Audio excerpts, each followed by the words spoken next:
پرچم لہرا دیتا. دین انہی کی بیٹیوں سے شادی کر لیتا تھا. پھر ان راجاؤں کو جو وہ علاقوں جن علاقوں پر وہ پہلے حکومت کر رہے ہوتے تھے وہ علاقے ان کو واپس کر دیتا تھا. لیکن اب فرق کیا تھا کہ آلسو وہ پہلے علاقے ان کے اپنے علاقے انہی کے پاس تھے، لیکن فرق یہ تھا کہ اب وہ ان جگہوں کے بادشاہ نہیں رہے تھے، بلکہ یا تو صوبے دار تھے یا کوئی قلعے دار تھا. اکبر ہی اس جگہ کا بادشاہ بن جاتا اور دوبارہ وہ ساری جو فوج تھی اس علاقے کی پہلے اپنے راجا کے انڈر کام کر رہی ہوتی تھی، لیکن پھر اکبر کے انڈر چلی جاتی. تو اکبر کا یہی طریقہ کار تھا کہ وہ دوبارہ سے علاقے فتح کر کے انہی راجاؤں کے حوالے کر دیتا. ان راجاؤں کو اپنا یہ بھی پتہ ہوتا تھا کہ اس علاقے کے لوگ کیسے ہیں یا یہاں پہ کس طریقے سے رول کرنا، لیکن وہ ہر کام اور ہر چیز اکبر کے حکم پر ہی ہوتی تھی. اس کے حکم کے علاوہ وہ راجا کچھ بھی نہیں کر سکتے تھے. Okay so Akbar has reforms in the army. اب اس نے آرمی میں بھی کچھ ریفارمز کی تھی کیونکہ ابھی مغلیہ امپائر کو بنے ہوئے کچھ ہی عرصہ ہوا تھا. ظاہر ہے چونکہ بابر بھی بہت جلدی فوت ہو گیا اور ہمایوں نے بھی بہت کم عرصہ حکومت کی تو وہ کوئی ریفارمز نہیں لا سکا، لیکن اکبر کو اچھا خاصا موقع ملا تو اس نے بہت ساری ریفارمز کی، بہت ساری تبدیلیاں کی. سب سے پہلے کیا کیا، جو جلال الدین محمد اکبر کو جو مشکلات کا سامنا تھا نا وہ یہ تھی کہ کیا ہوتا تھا، آرمی سب سے پہلے کیا کچھ عرصہ وہ لوگ وہاں رہتے تھے اور پھر اپنے کمانڈرز کے انڈر چلے جاتے تھے. یعنی کہ جو بہت زیادہ امیر کبیر لوگ ہوتے تھے وہ لوگ بھی آرمی رکھتے تھے تو وہ ان کو تھوڑی ویجز زیادہ دے کر اپنے انڈر بلا لیتے تھے. اکبر نے کیا کیا، اس نے یہ چینجنگ لے کر آئی کہ دوبارہ سے it was not compulsory for all the officers, سارے کے سارے آفیسرز کے لیے، جنرلز کے لیے، کمانڈرز کے لیے یہ سب سے زیادہ نیسیسری کر دیا گیا تھا کہ وہ اس سلطنت کے انڈر رہ کر کام کریں گے. یعنی کہ ان کے اپنے پاس کسی قسم کا کوئی بھی جو رول ہے نا وہ نہیں ہو سکتا. اگر وہ کوئی غلام رکھیں گے تو بھی وہ سلطنت سے اجازت لے کر رکھیں گے. اگر کوئی انہوں نے اور جو ہے پیمنٹ کرنی ہے تو بھی وہ سلطنت سے اجازت لے کر کریں گے. اگر سلطنت چاہے گی تو ان کو وہ پروموشنز دی جائیں گی ورنہ نہیں دی جائیں گی. اب نیکسٹ کیا ہے، ہوتا یہ تھا کہ اکبر کے آنے سے پہلے جو مغلیہ حکومت تھی، مغلیہ سلطنت میں جو گورنرز ہوتے تھے مختلف علاقوں کے، ان کے پاس سارے کے سارے اختیارات ہوتے تھے اور وہ جب چاہیں جیسا چاہیں وہاں پہ رول کر سکتے تھے. اس وجہ سے ان کے ریبل ہونے کا یعنی کہ ان کے باغی ہونے کا، ان کی بغاوت کرنے کا یعنی بادشاہ کے خلاف کھڑے ہونے کا بہت زیادہ چانس تھا. اکبر نے کیا کیا، ان تمام کے تمام گورنرز کو، ان کے لہداروں کو یا ان امیر افسران کو تمام کو آرمی آفیسرز کا عہدہ دے دیا. یعنی کہ اب وہ تمام کے تمام آرمی میں شامل تھے، فوج میں شامل تھے. اور جس طریقے سے ایک آرمی آفیسر ڈیپینڈنٹ ہوتا ہے امپیریئر کے اوپر، سلطنت کے اوپر ڈیپینڈنٹ ہوتا ہے نا، ویسے ہی ان کو اپنی پیز اور اپنی پروموشنز کے لیے جو ہے بار بار سلطنت سے اور بادشاہ سے ہی کنسرن کرنا ہوتا تھا. تو یہ تو ایسی پرابلمس تھیں جن کا اکبر نے بہت ہی احسن طریقے سے، بہت ہی اچھے طریقے سے سولوشن نکالا تھا.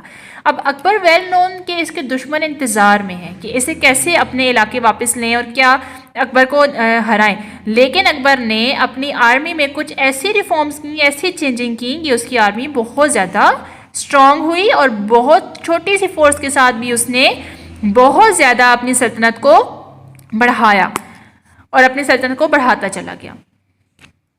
اکبر ہیز ایڈمنسٹریٹو ریفارمز. اب اس کی ایڈمنسٹریٹو ریفارمز کیا کیا تھیں، اس نے اپنے صوبوں میں، اپنے علاقوں میں کس طرح کی تبدیلیاں کیں. اکبر کے پاس کتنے 15 پروونسز تھے.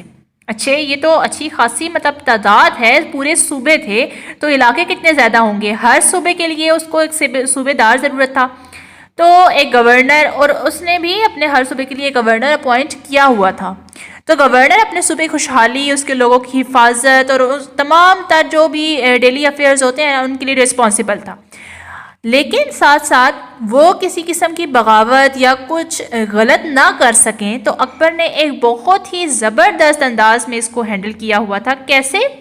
اکبر نے ہر ایک صوبے میں دیوان اپوائنٹ کیے ہوئے تھے. اب دیوان کا مطلب یہ ہے کہ ایک شخص تھا، ایک کوئی سول ایڈمنسٹریٹر ہوتا تھا جو کہ تمام صوبوں کے ٹیکسز اور اکاؤنٹس کی انفارمیشن اپنے پاس رکھتا تھا. یعنی کہ کتنے وہاں پہ ٹیکس آ رہے ہیں، کتنے کلیکشن ہو رہی ہے، کیا کچھ، سب کی انفارمیشن اس ایک اکاؤنٹنٹ کے پاس ہوتا. سول ایڈمنسٹریٹر جو تھا وہ ڈیلی جو ہے نا ڈائریکٹلی ایمپیرر کو یعنی کہ ڈائریکٹلی اپنے بادشاہ کو ہی جواب دہی کرتا تھا, صوبے دار کو نہیں کر سکتا تھا. اسی طرح گورنر بادشاہ کے خلاف ایک پیسہ استعمال کرنے کی جرات نہیں کر سکتا تھا کیونکہ اس کے انڈر کچھ تھا ہی نہیں, اور پیسوں کے علاوہ وہ کیسے بادشاہ کے خلاف کھڑا ہو سکتا تھا.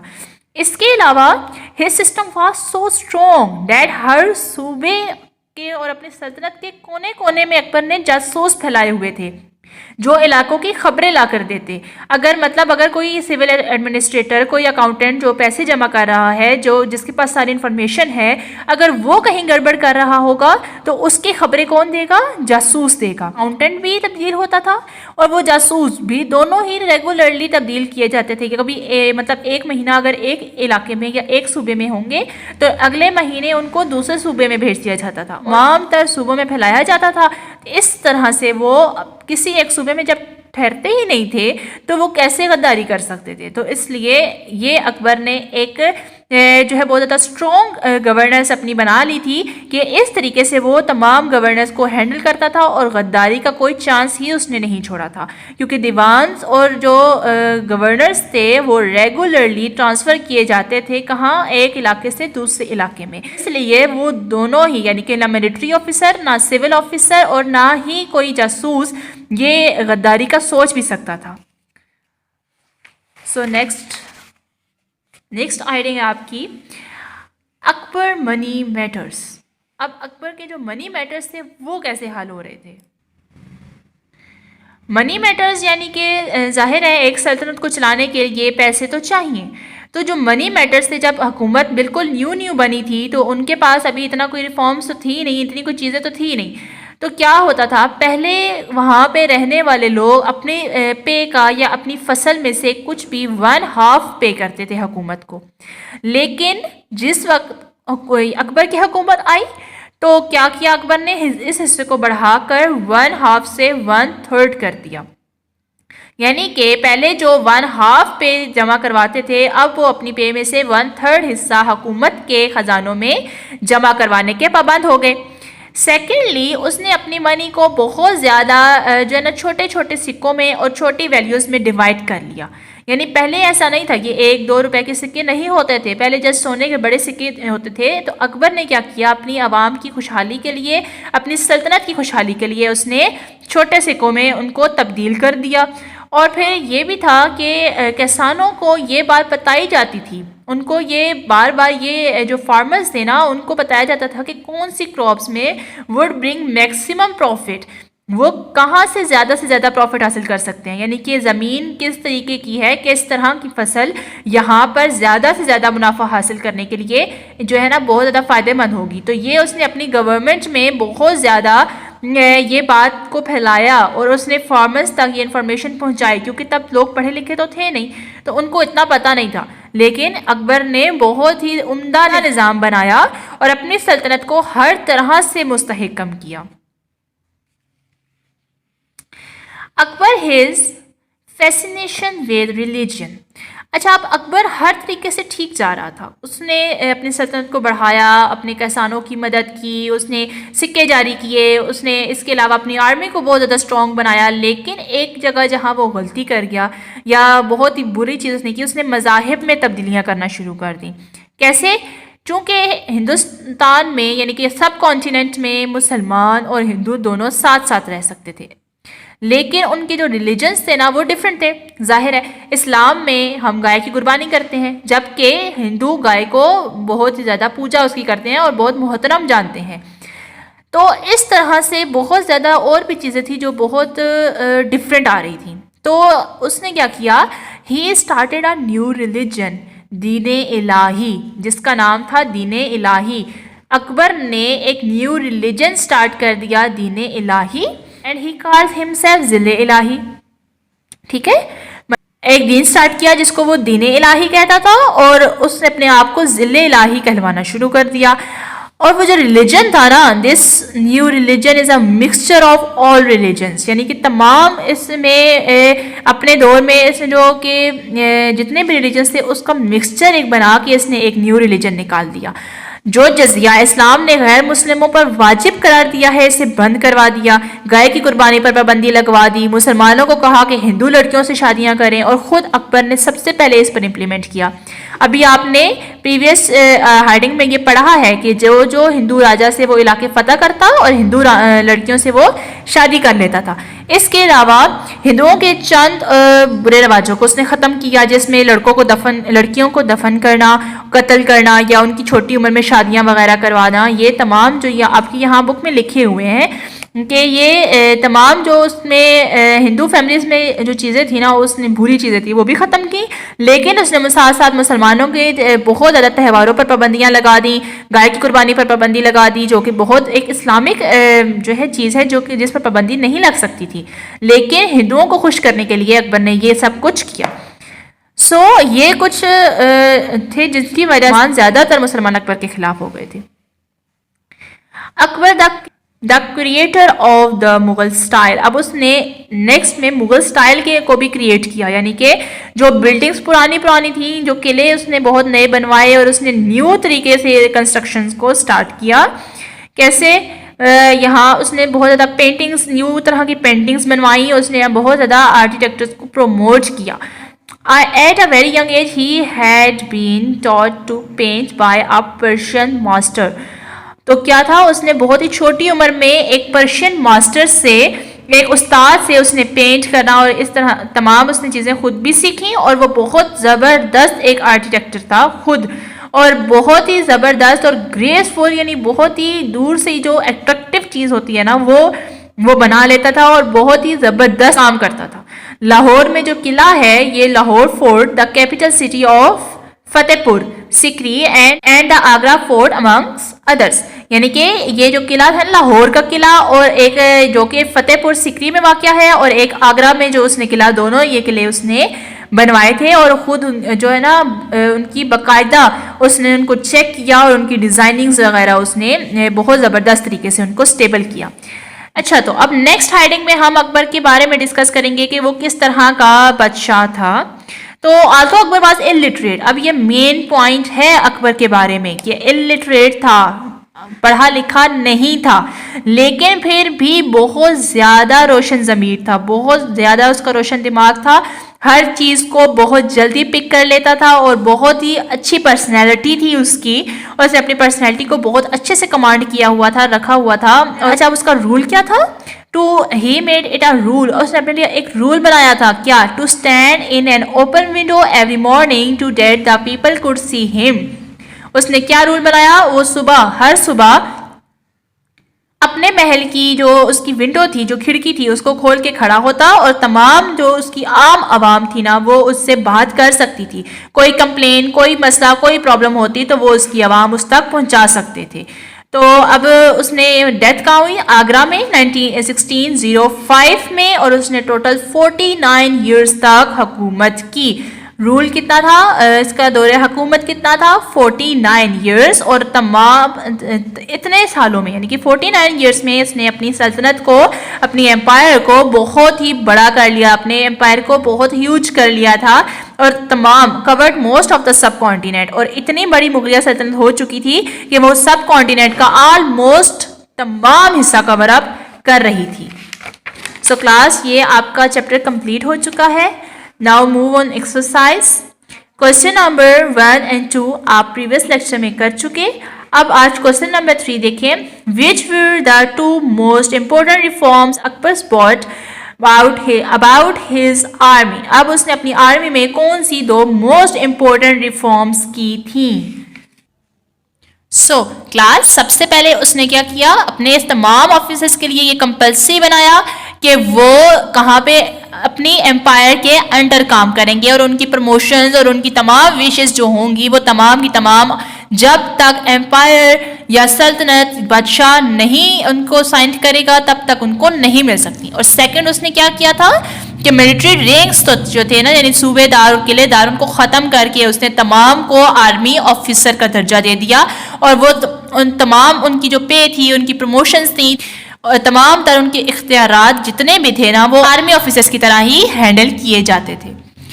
Question number 4 is, which were the two most important administrative reforms Akbar brought about?